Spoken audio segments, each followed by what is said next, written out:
Good day, students. Welcome to my video on how to succeed as an online student. Now, in this video, we are going to cover 5 areas that I believe are critical to student success as online students. These areas are developing a good time management skill, developing good study habits, critical thinking, avoiding plagiarism, and engaging with your academics. Now, these 5 areas I will break down in separate videos at a later date, but for today I will be covering them as a whole. So I will not be going into much detail, but I believe I will give you an introduction to all the things that you will need to know under these areas so that you can at least start doing your research or at least for the upcoming videos that I will have on these individual subjects. So let's go. First of all, it is very important that you develop what I consider to be a critical area of online education, in that you develop what is called a good time management skill. It is very important that you know that as an online student, you need to dedicate at least 14 hours per week for your studies. You must remember also that you do not have your teachers and your tutors watching over you, and you are not in a physical classroom where you are interacting with students on a physical basis. So, in other words, you have to manage your time. You have to develop that skill to manage your time properly so that you can get those at those minimum of 14 hours per week into your studies. Now, how do we go about doing that? First of all, the first thing that you need to do is you need to find a dedicated study space and a dedicated study time. So here's the first thing. Never you study in your bed. Never you study in your settee. Never you study in front of the television when it's going, because all of these are distractions and serve as a disincentive towards study. Lying down in your bed with your books, trying to study, the only thing that is going to happen is that you're going to fall asleep, right? It's also important that you identify a good study time. So, in other words, you must be consistent with the time that you're studying. So if you decide that in the mornings at 3 a.m. to 6 a.m. is when you study, then that is when you must make sure that you do that all the time. In other words, do not put off your studies until a time when it is convenient for you. Separate, decide on a time and separate that time from everything else so that you can have that time to do your studies.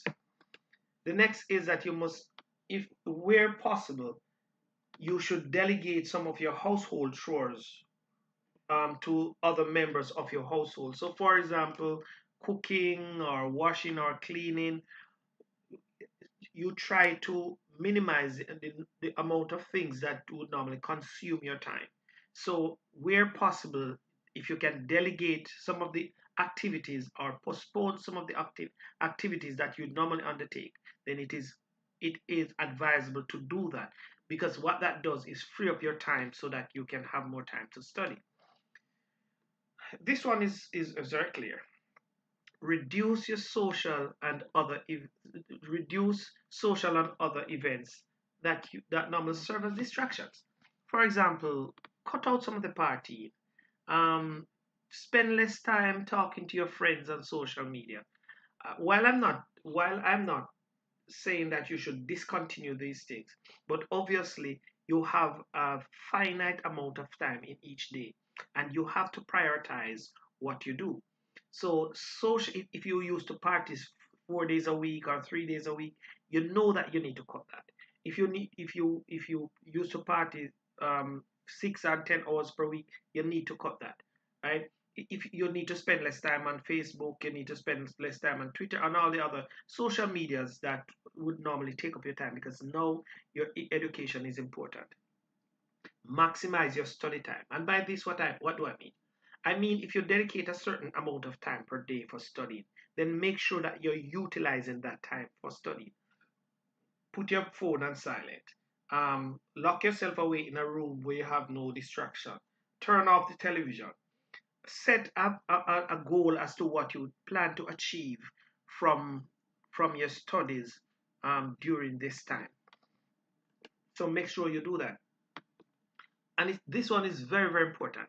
Make sure you know the difference between your location and the university time zone. So here, let me say it again. Make sure you know the difference in time between your location and the university's location. So for example, let us say that you are in one part of the world, but your university is in another. You may be in the United States or the Caribbean, or in Africa, or in the UK, and your university may be in North America. There may be some time differences. So you must remember always that the time for due dates for assignment submission is always given at the time where the university is. So if there's a 5 hour time difference and they tell you midnight at the university time, you cannot be trying to submit your assignment by midnight your time.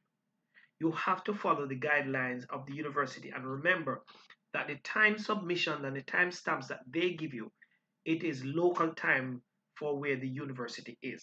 Okay. Okay, now let us move on. The next thing you need to do is to identify and develop a good study habit. All right? And here are some key habits of a successful online learner. The first thing is that you need to identify your objectives and goals for learning. In other words, when you when you are sitting in front of your computer to do an assignment or to read a particular um, article or to attend class or to do an assignment or anything like that, once when you approach your online studies, always know what is the end goal that you have in mind. In other words, what is it that you're trying to achieve out of this module? What is this module hoping that you will learn at the end of the day?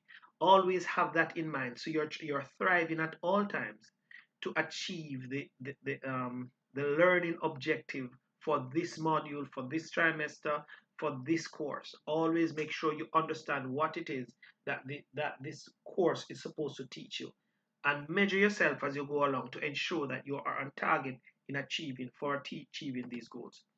Okay, the next thing is that I want you to understand um, that you should read widely around any subject area that you're doing. This way, you will have substantially more information to put in your paper. Your content will be so much richer. Any discussion that you're having with your tutor and your fellow classmates will be so much richer. Based on what you are contributing, because you would have been studying and reading much wider than the prescription for the course. Um, And consistent with that is that you should always study to know the subject area. So, in other words, do not just study because you want to pass a paper or to pass an exam. Study because you want to understand the subject area, because you want to become proficient in this subject area. So, by doing that, you will read widely. So, these 2 points are connected. Now, the next thing is that you should question everything that you read. Do not just accept, but verify from other sources to ensure that the information that is useful and it reinforces your new knowledge. In other words, if I tell you that the sky is blue, don't just accept it because I say it, but read, question it. How do you know that the sky is blue? Could it be that because I'm at some distance away it appears blue, or could it be that because of atmospheric interactions the sky look blue? And research these things, so you have reinforcement from other sources, and where other sources differ from what your from what your original source is saying, then it means that you have reason for further research. But always question everything that you are told. Right? Never just accept anything, because by questioning you not only reinforce what you learn, but you also gain greater understanding in the subject, and you also um, have an opportunity to build on your skills for critical thinking and build on the knowledge that you already have. All right. Every university provide a student with a student portal where you can have discussions with other students. So in as part of your study process, and building your study habit, always make sure that whatever you learn, you go and you reinforce that through discussions with other students in the discussion board, in your blogs, in your discussion with your tutor. Always just discuss what you have learned, because that will help you to identify any gray area or any misunderstanding or misconception that you may have developed in your studies, and it will help to reinforce the knowledge that you now have. So, right, if there's any error in what you have learned, your tutors and your colleagues will help you through discussions to remove those anomalies so that you can become more proficient in the areas that you have, and utilize the library to your advantage. Don't you remember now that as a student, your university is teaching you to become to have informed opinion and not just personal opinion. Informed opinion or opinion that is based on what you have learned, what you have read, what you have understood. It's not based on your feeling and your gut feeling, and I think this is so and I think that is so. It is based on what you would have read. So you can get very, very critical articles from journals, peer-reviewed journals, books, and other articles in the university library. So always make sure that you substantiate your work by utilizing the library to do research and to enrich the work that you are providing. No matter what it is that you're providing, utilize the library to see what other authors and other writers and other um, analysts and other scholars have said, so that you can incorporate those in your work as well.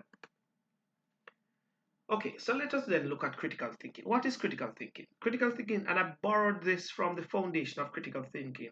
Um, so this definition is not mine, I borrowed it. But I believe that it's a good definition and it shows you exactly what we're talking about. Critical thinking is the intellectually disciplined process of conceptualizing, applying, analyzing, and or evaluating information gathered from or generated as a guide to belief and action. In other words, critical thinking is you taking all the information that you have gathered and you're going to analyze it, you're going to process it, you're going to evaluate it, and then from your evaluation, your analysis, and your conceptualization, you would have formed an opinion on it. In other words, similar to what I said earlier, you will be questioning any information that you would have gotten, so as to ensure that you you have the right information, and you learn to ask the right questions, so that so that so that the your true knowledge can be developed. Okay, so when you're thinking of critical thinking, what are some of the things that you need to do? Critical thinking.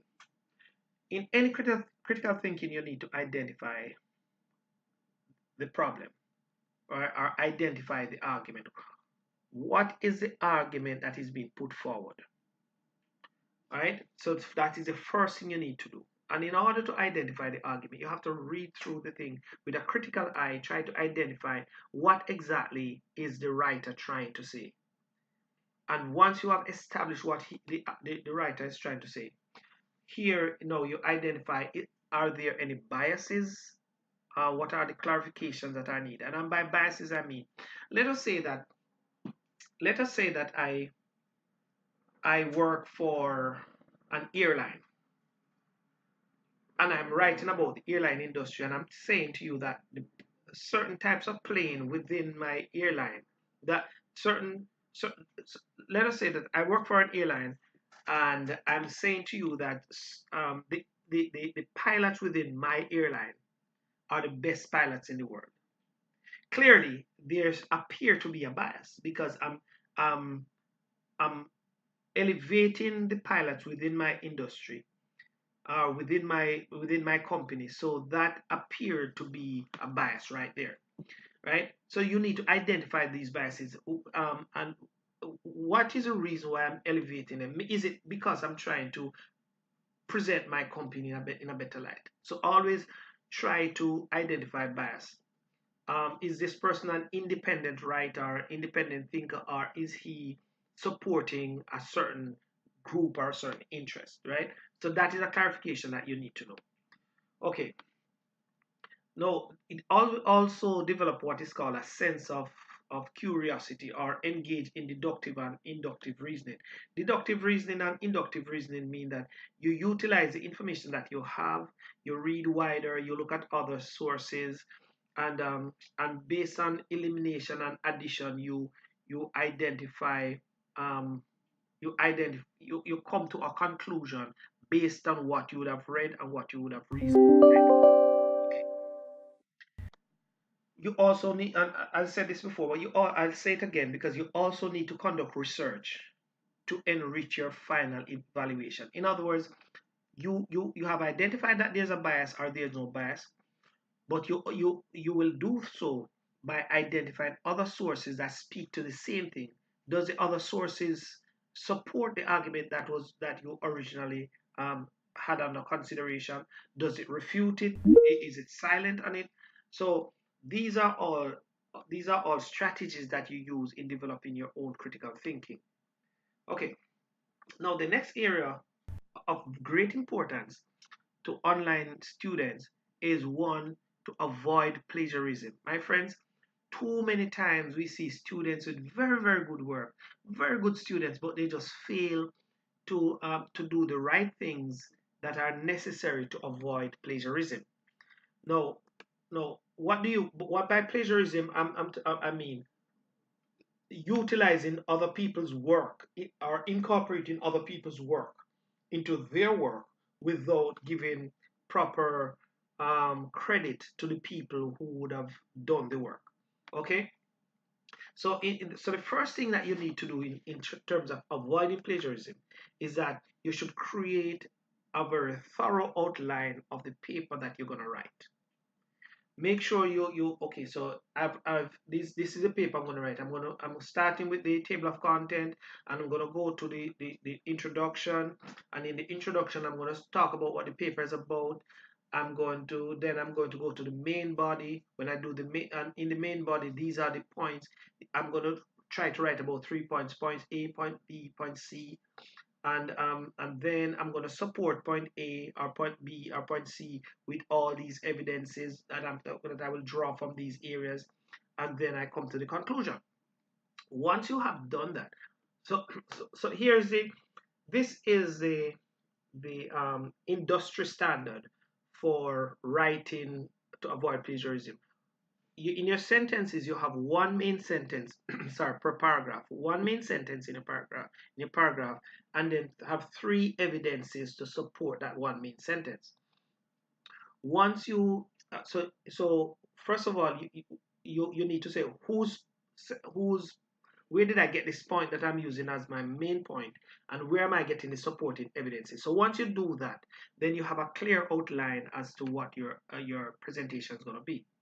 The next thing is that you also need to cite your sources. And ladies and gentlemen, be careful and be sure to understand which referencing style your university is using. Are they using APA?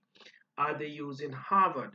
Or which other style are they requiring you to use? And make sure that you understand the various referencing styles so that you can utilize them properly.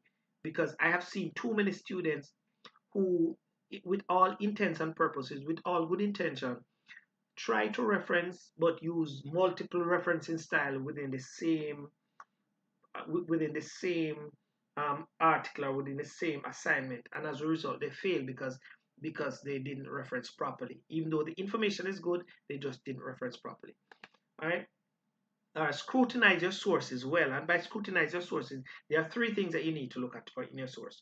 First of all, you need to look to see whether the author of the source is an authoritative voice in that field. So let us say you're writing about management, but the person who's writing about management is is not an author or authoritative voice in the field of management.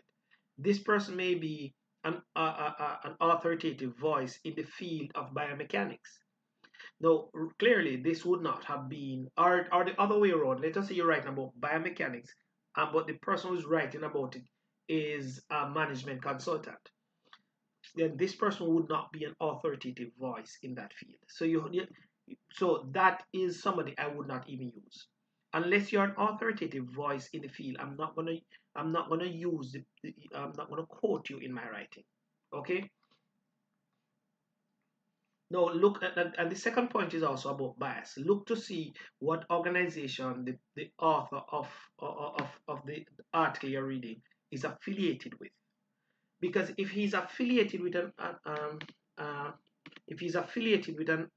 an organization that supports what he's writing or disapprove what he's writing, then that also could be a conflict. So so always try to use people who are independent of organizations that support or disapprove of what the person's writing. All right. Is the information up to date? In other words, could this be somebody who wrote something back in the 1970s and you utilizing it now? Then clearly that would be a far outdated piece of information which you would not want to use. So always make sure that you use data. The most updated data is what you're using to support arguments that you're putting forward, right? And the next thing is that you also need to ensure that you look for technical errors in the person's writing, right? Always make sure that you look for technical errors in the person's writing. Okay, so okay, so let's just move on.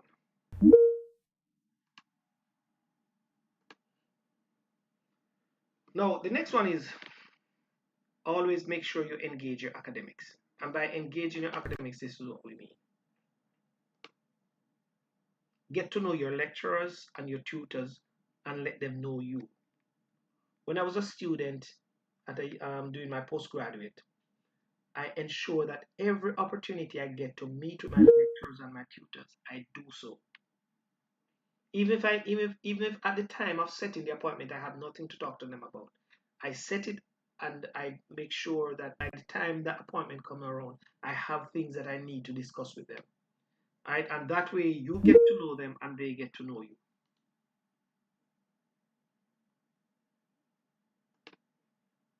Okay. Um, and this is very important for many reasons. When you get to know your tutors and your lecturers, then you understand their teaching styles. You understand what they expect out of an assignment. You understand their grading style. You understand their writing styles. And once you understand those, then you'll be better able to match your output to their expectations, and that make you get better grades. So always make sure you know them. All right. As said, understand their teaching styles and their testing methods. So that's going to be very important. All right. Have regular discussions with your lecturers, whether it's by telephone, email, or the student portal. Just always make sure you engage in them, because maybe if there's anything that you don't understand, and this is a problem that I've identified with students. There are many times that there are things that they do not understand, but instead of talking to their tutors and their lecturers about it, they go about it and just sit back on whatever they don't understand and never talk to their tutor about it until it becomes a problem. Until they fail the course and they say, well, I didn't understand this and I didn't understand that. But you had an opportunity to discuss it with your tutors and your lecturers, but you did not. So here I'm saying to you that always make sure that you utilize the any resource that you have to have discussion with your tutors and your lecturers. So in conclusion, my friends, and as I said, this is just covering the areas, giving you an overview of the different areas. So I want you to look out for my other videos that will come that will zero in on the different areas in more detail so that you can have a better understanding as to what you need to do in these areas. So um, in conclusion, I want you to study hard and study often. Right? I want you to read widely and utilize online libraries. I want you to be very deliberate and intentional about your studies. In other words, when you set out to study, make sure you're going to study. Turn off your cell phone, turn off the TV, find a quiet place to go study. Study when your brain is fresh, right? Study when your brain is most alert. And for me, that is normally early in the morning. So I come from work tired in the days. And if I try to study at that time, I might be reading, but I'm not retaining anything. So you want to utilize the time when you're at your best. So study in the early morning. I'm also going to do a video as to how you can get out of bed to study in the early morning, because I know that that is a difficulty for many people. They can't get themselves out of bed to study, right? Avoid plagiarism, and finally, utilize all the time that you get for your assignment. In other words, if you get 2 months or 3 months or 4 months to do your assignment, don't try to finish it in 2 weeks and submit it to show that you are alert and you're bright and you know things. Utilize the time that you're given for your assignment. In other words, work on your assignment every day, little incrementally, little by little. Spend time reviewing, refreshing, editing, updating information, read over things, counter checking for some things, for technical data to strengthen your arguments. Make sure you find good writers who can support what you're saying. And once you do that, then you'll be fine. Ladies and gentlemen, thank you so much for your time today.